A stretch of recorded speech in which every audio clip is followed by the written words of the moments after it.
Professor Dr.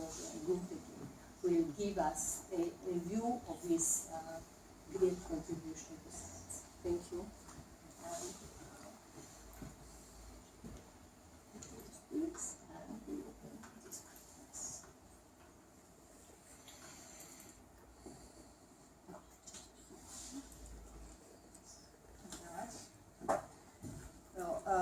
Thank you for the organizing committee, Mr. Kenny, and all the organizers, also the society. I'm Bahar Güntekin, a student of Professor Erol Başar. Actually, I have worked with him 13 years and we are still working together. And it is an honor and privilege for me to present his work because he really did a lot of contributions to the field. So he was born in Istanbul in 1938, when Istanbul was not that crowded, but nice and historical times.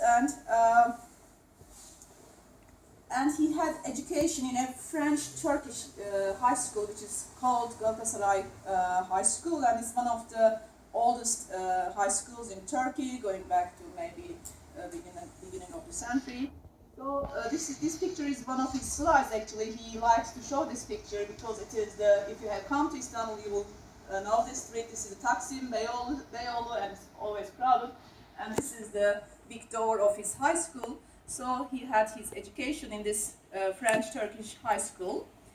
And after that, after he has educated in Istanbul, he went to Munich to study physics. Actually, at that time, the physics was its, very important time for physics because the quantum physics were newly beginning, and in Munich there was an important scientist, Heisenberg. So he thought that I have to go to Munich and learn physics there because the physics is best there. And he was, when he told about this past moments, he thinks that I was naive because I thought that I was going to see Heisenberg.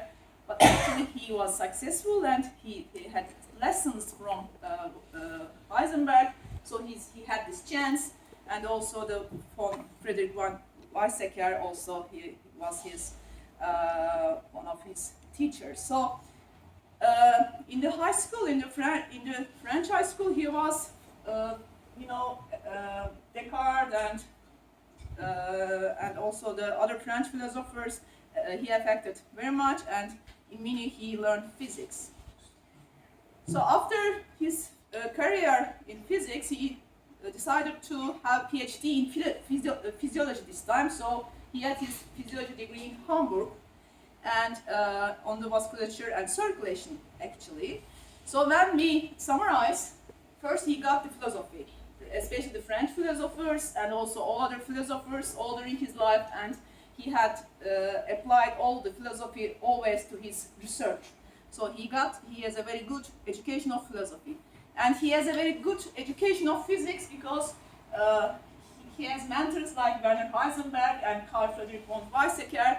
So he had learned very well particle physics. And then he had a physiology degree, PhD degree. Actually, when he passed through the physiology, he wanted to do a brain research.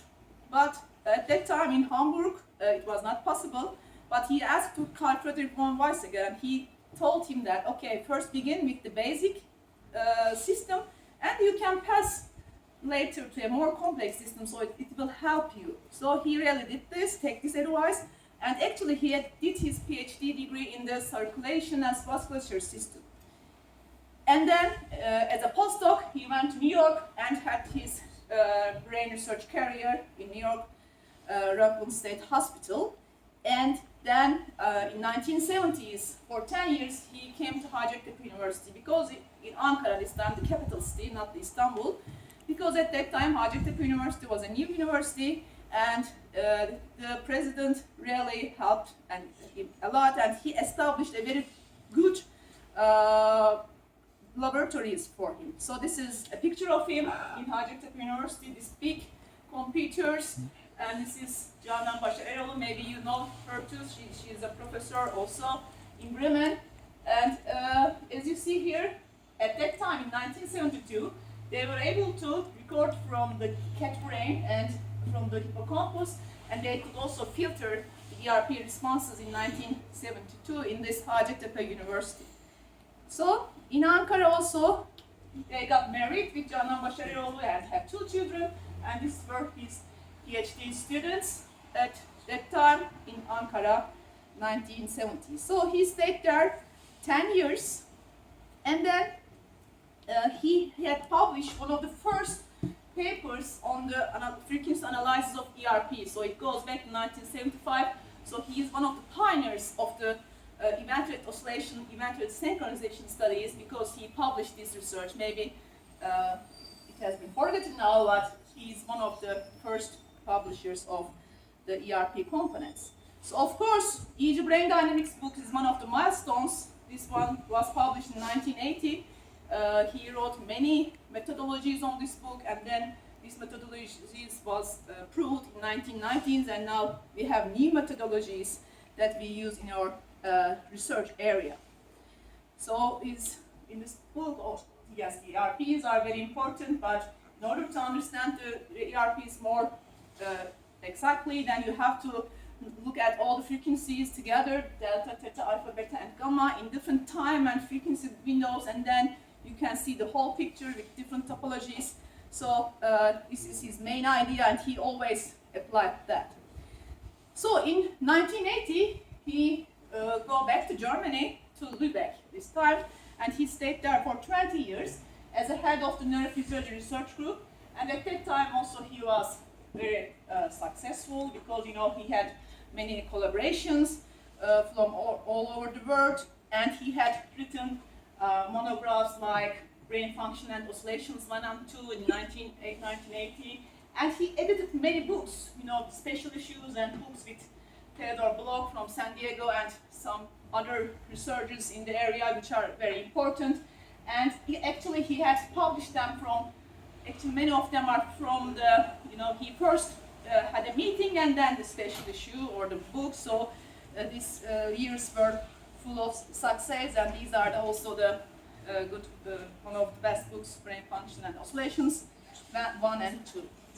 So in these books, he had proposed a brain dynamics research program, where he thinks that in order to understand the event rate responses better, we have to apply many methodologies like coherences, frequency analysis, wave rate analysis, and so on.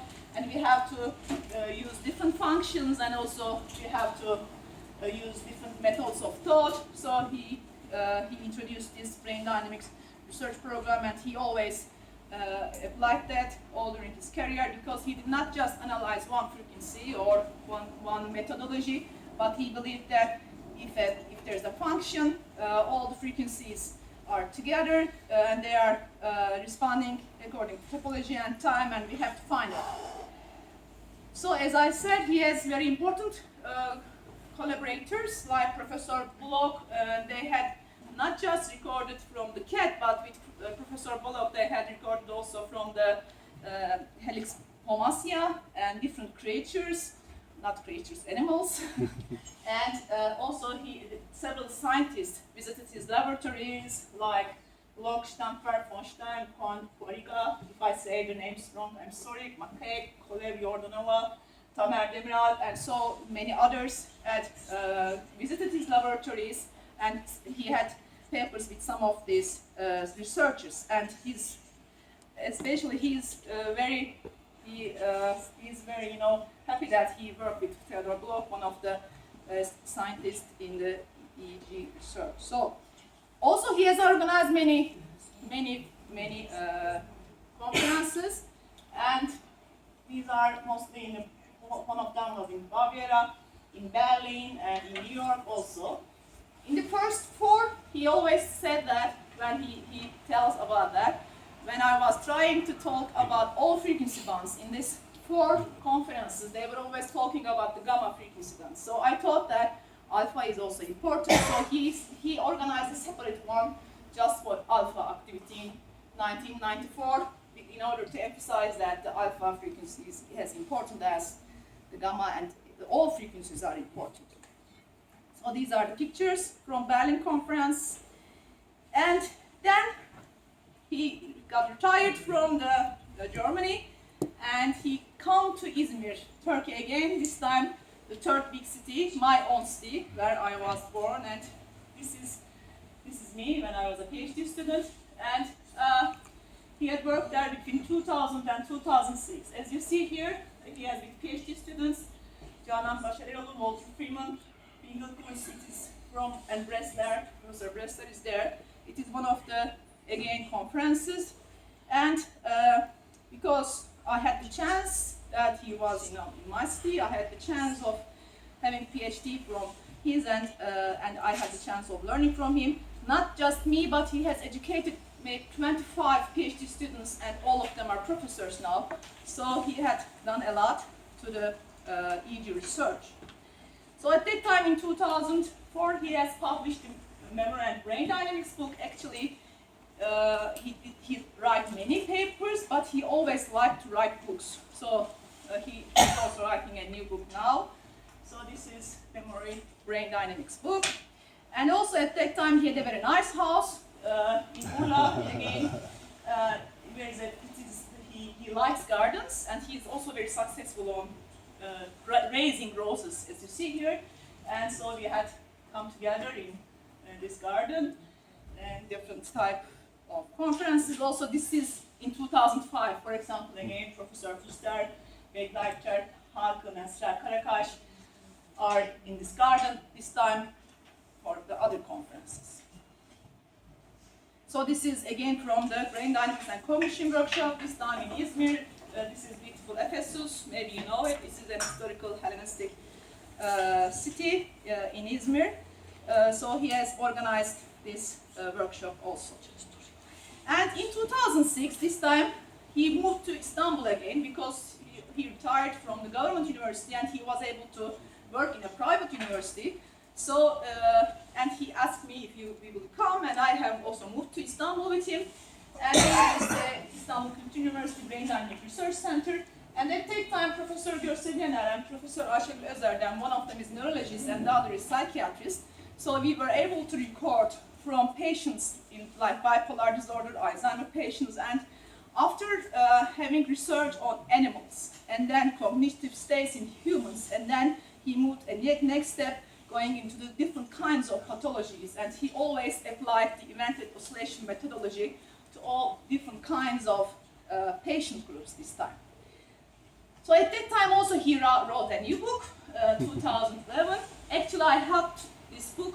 It is a very interesting book because, you know, as I told you in the beginning, he knows philosophy, he knows physics, he knows physiology, circulation physiology, and also the brain physiology, and he combined all of this in this book, and it's not easy to understand because he gives examples from physics in order to understand the brain-body interactions, and he says that the brain and body are together communicating in different frequency bands, and this is not a Cartesian, simple Cartesian system, it is a multi-dimensional Cartesian system, and he gives examples from physics, and he combines them all in this book, and this is when he tries to tell me what this book has in this picture.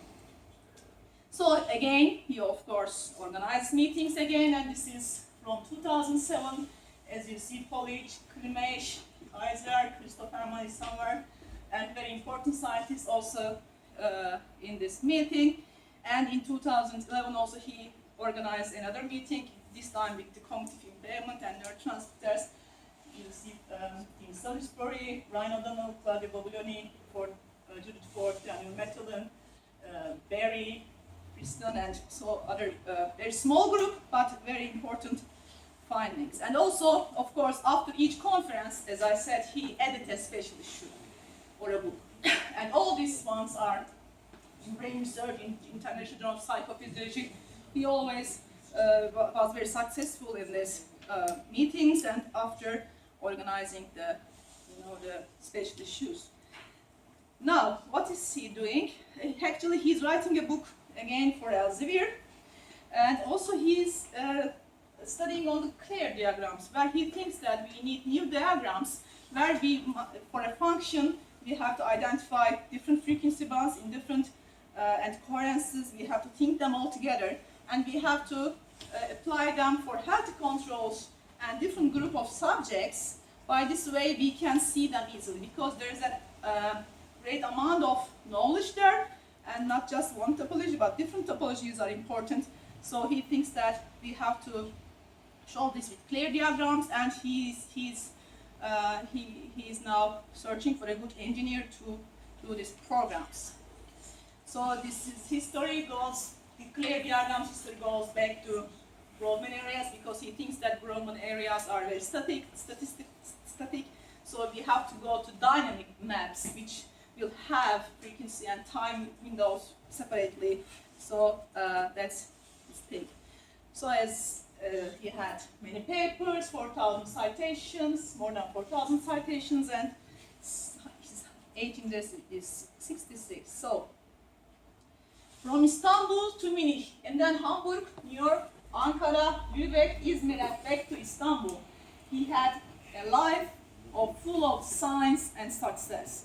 He has published more than 280 papers, edited 12 books, and wrote 6 monographs, and he had educated 25, maybe more than 25 PhD students. All of them are professors.